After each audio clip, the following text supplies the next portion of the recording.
ese nakwita umukunzi cyangwa wambera inshuti? Ese wambera urukundo njye nawe tukazarambana?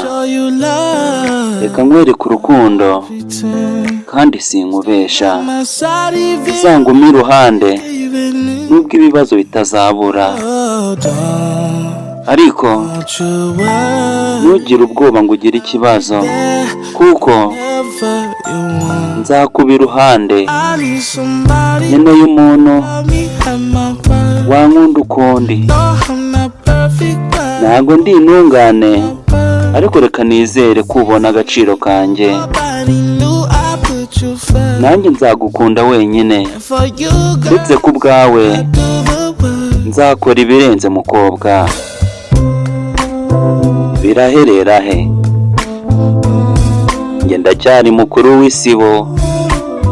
Iyi ni Mukuru w'Isibo Entertainment.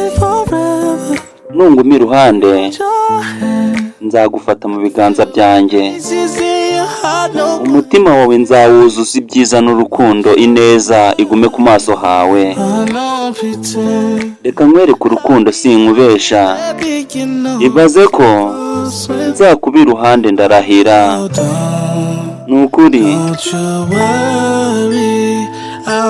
ntugire ikibazo, njye nzakuba iruhande sinzagusiga.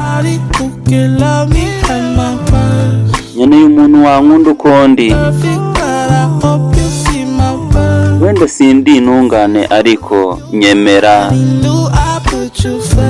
Nzagukunda wenyine, kubwe mukobwa. Ndarahira nzakora byose.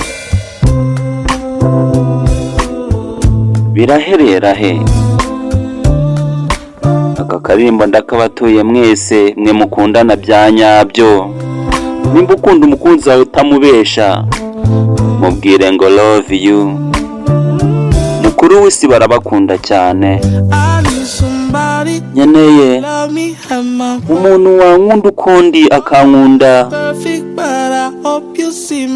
Nanjye ntabwo ndi intungane, ariko nzakubera mwiza.